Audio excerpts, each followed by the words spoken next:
Olá, nós vamos falar sobre a segunda declinação e também sobre os substantivos masculinos terminados em "-os". Já estamos acostumados a certas modificações nos substantivos, que são as declinações. Mas nem todos eles se declinam da mesma forma. Existem 3 formas básicas, ou 3 declinações, que é em ômicron, em alfa e em consoantes. As terminações a gente já viu, principalmente da segunda declinação, que é bem parecido com a conjugação do nosso verbo. Então, em primeiro lugar, nós estudaremos a segunda declinação, que teremos como a raiz o ômicron, que pode ser o molde, por ser o mais fácil. Em geral, são substantivos masculinos. São alguns poucos que são casos neutros, mas normalmente são substantivos masculinos.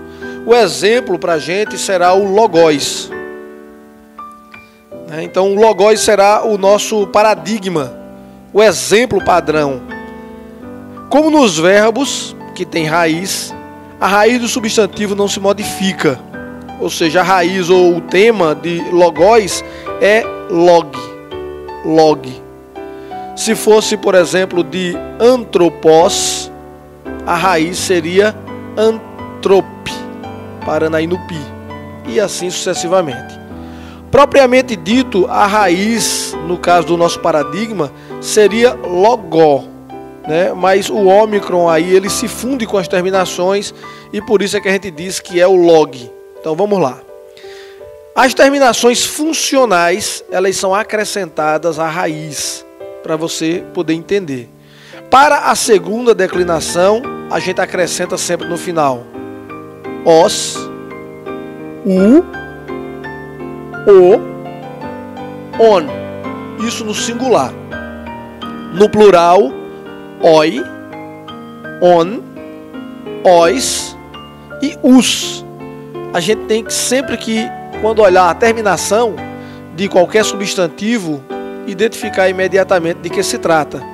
Então, grave bem os paradigmas das diversas declinações e a gente sempre vai estar trabalhando aqui com o singular e com o plural, e a gente sempre vai trabalhar também com os 4 casos, que é o nominativo, o genitivo, o dativo e o acusativo. Então, dê uma olhadinha aí nessa segunda declinação de substantivos masculinos terminados em os, que é o caso do logos, antropos. Então, seria logos, logu, logô e logon. E a tradução seria a palavra, da palavra, a palavra e a palavra. E no caso aí do plural seria logoi, logon, logos e logus.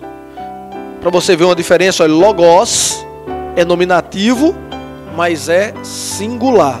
Já logoi, ela é plural, também no nominativo.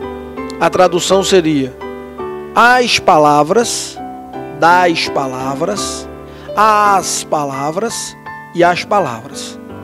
Com isso a gente já sabe que caso indica função.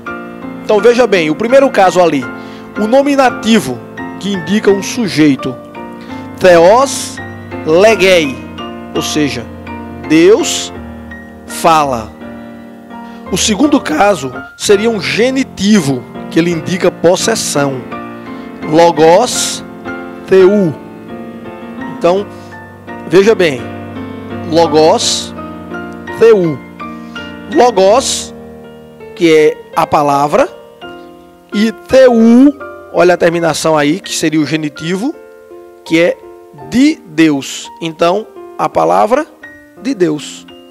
O terceiro caso é um dativo, indica objeto indireto.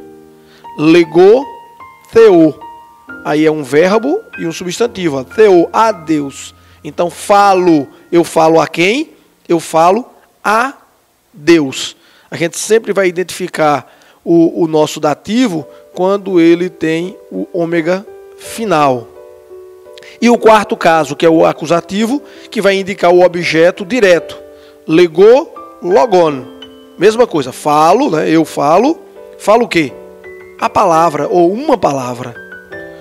O vocativo, o quinto caso, se usa para expressar uma invocação, uma exclamação. Aquele caso que a gente disse que não vai nunca falar, porque quando ele aparece é o caso tão raro que você vai dizer aquele que a gente não viu direito. Então, ele ocorre raramente e pode ser conhecido muito fácil. Kyrie, ó Senhor, exclamando. É tão fácil de reconhecê-lo que se pode até esquecer dele. Como denominar então um substantivo?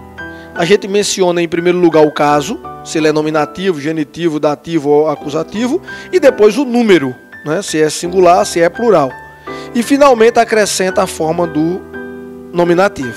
Exemplo, logo é um dativo singular do substantivo de logos. Agora, e como funciona os artigos? A gente vai ver e vai falar um pouco sobre artigos na próxima aula.